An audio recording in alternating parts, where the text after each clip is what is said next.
Autumn in our city isn't about golden leaves or cozy sweaters. It's hunting season. The air turns cold and damp, perfectly carrying sounds and smells. The nights become long and impenetrable, and the shadows grow thick and alive. It was on such a night, in a stuffy bar, that my friend asked a question that could freeze the blood in your veins.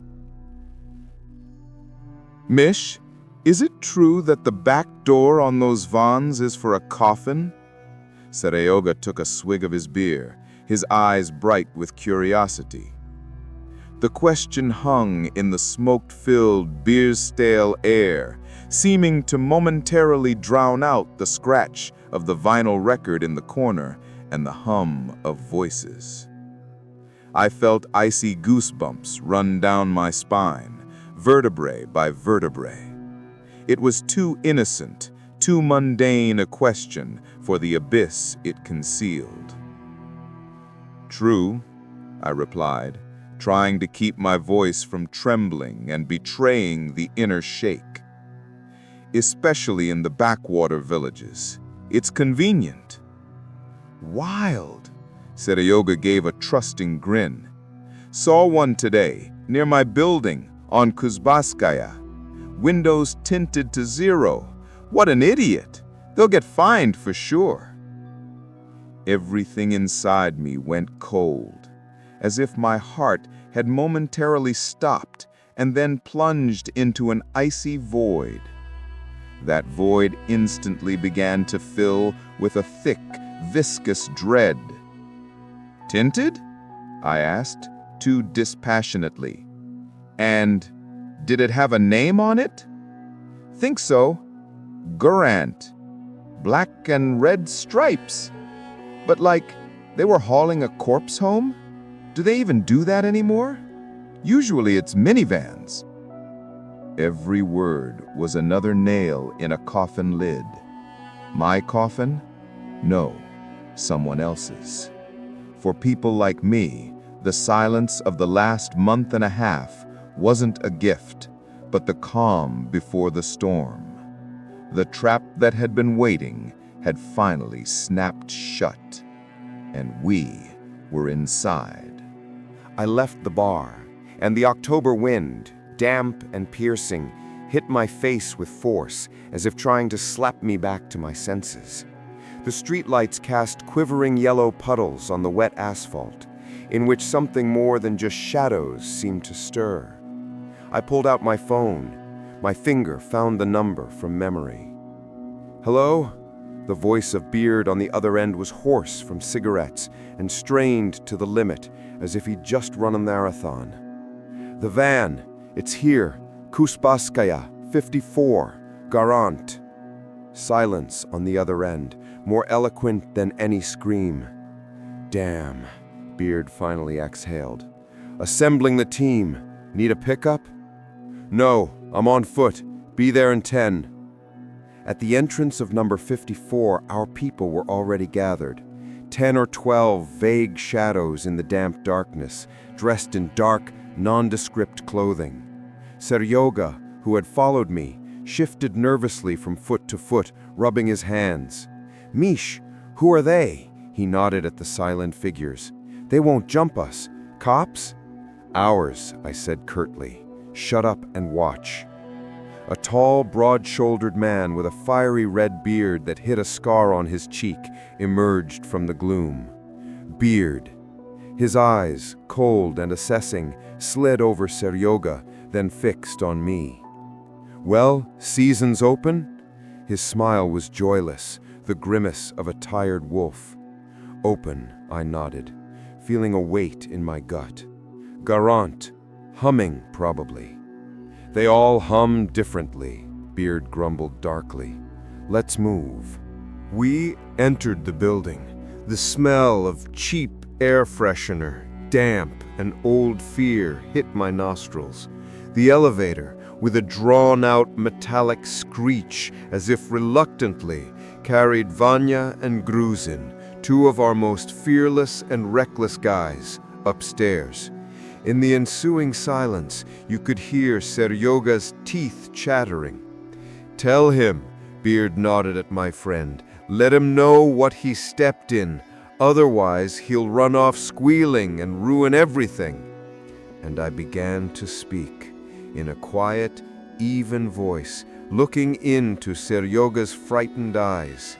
I told him not a fairy tale, but a survival manual, about the ghost Paz van that casts no shadow under the streetlights, about the Garant company, which isn't in any registry, whose phones lead to abandoned warehouses, about how this van silently, without a single diesel click, slinks through the night streets to leave its gift, a polished coffin, in a random, unremarkable apartment, and about what's inside, you never know for sure.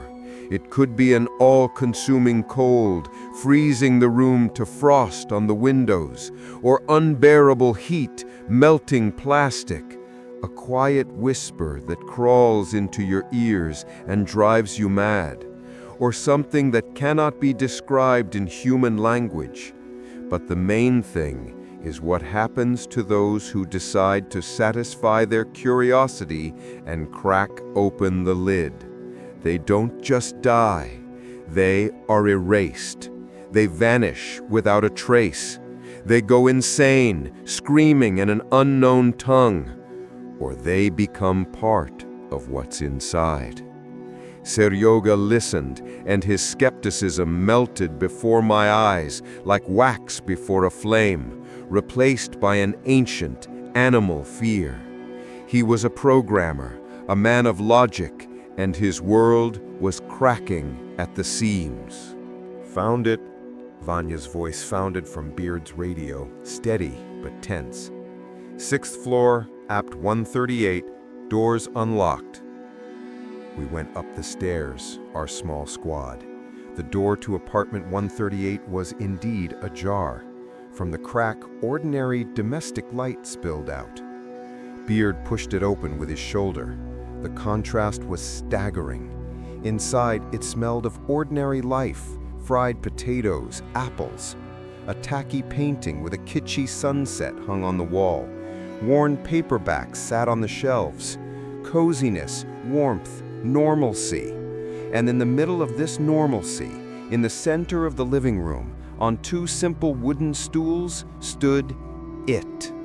An ordinary casket, upholstered in worn burgundy velvet, unremarkable. But from it emanated a low hum, not a sound, but a vibration that didn't come through the ears, but from the very bones. It filled the room, pressed on the eardrums, made teeth vibrate.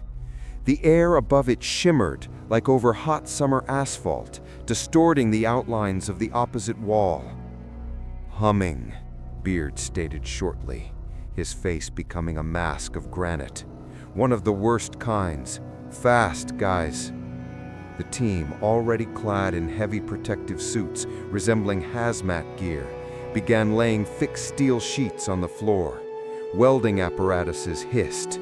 We worked fast, smoothly, like a well-oiled machine. I'd almost started to believe we'd get away with it. And then he burst into the apartment. The owner, a tall, sturdy man in his 40s, his face twisted with mundane, understandable rage. "Who the hell are you?" His roar momentarily overpowered the hum. "What's going on here? You brought a coffin into my apartment, you scum!" He moved towards us, fists clenched. Beard stepped forward, trying to stop him, to explain. "Listen, buddy, you don't understand." The punch was swift and precise. Beard, mighty Beard, took it to the jaw and crumpled to the floor like a felled tree.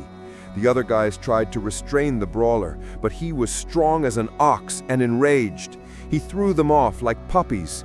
In his eyes burned the sacred fury of a man whose fortress had been violated. He saw no horror, felt no soul-wrenching hum. He saw only sacrilege, vandalism, and lawlessness. "Don't open it!" I shouted, but my voice was lost in his roar. With one powerful motion, fueled by adrenaline and rage, he flung the coffin lid aside. And then the hum stopped. A silence fell, but not an ordinary one. A ringing, thick, unnatural silence, oppressive. We all, including my guys, froze, staring at him. He, breathing heavily, peered inside. His face, instead of horror, was twisted by a complete, absolute inability to comprehend. "What is this you've brought me? Is this a joke?" "It wasn't us," Beard rasped, struggling to his feet, wiping blood from his lips. And then the hum returned. But it wasn't the same hum. It was 10, 100 times louder, a low-frequency roar that went beyond the limits of hearing, but was no less physical for it. It went straight into the bones, into the brain. The window panes trembled, rang, ripples went across the surface of a goldfish bowl.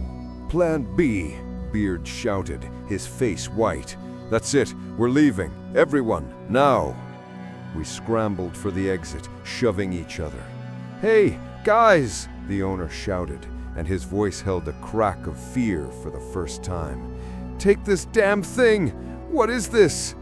But Beard was already slamming the door, turning the key we had inserted from the outside. "Guys!" His cry became piercing, feral. My legs won't obey! What's happening?" Outside, the team was already welding the steel sheets over the doorframe. Sparks from the welders blinded, painting the night in infernal colors. Seryoga, pale as a ghost, grabbed my sleeve. "Mish, what are you doing? You're walling up a living man! It's murder!" "He's not alive anymore, Seryoga," I said quietly, but very clearly, pulling him aside. "He's become a door, and that door is now open. Do you want to see what comes through it?" We retreated from the building, looking up. On the 6th floor, in that very apartment, a steady, ruthlessly bright light was burning. What will happen to him?" Seryoga whispered, his whole body trembling finely. "He will see the one who was brought in that coffin," Beard answered just as quietly, looking up. "Or become it, or simply cease to be. We don't know.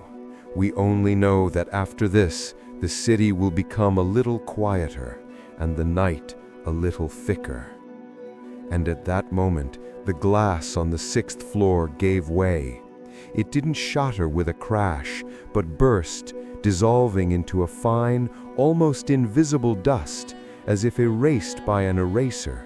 And through the rising, distant wail of a siren, a single sound crashed down upon the sleeping city. A scream. But it wasn't a scream of pain or of anger.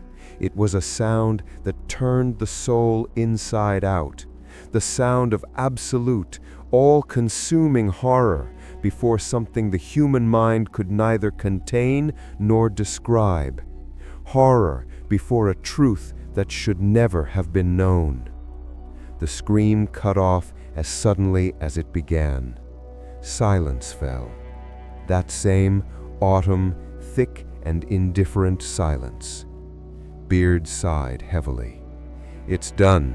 He's been laid to rest." I looked at Seryoga. He stood, hugging his own shoulders, staring into emptiness. His world, the world of code, logic, and pixels, had collapsed, and now he had to live in our world. In a world where autumn is hunting season, and no one knows who the prey will be next. I shoved my hands in my pockets, feeling the cold metal of my keys. The season had only just begun.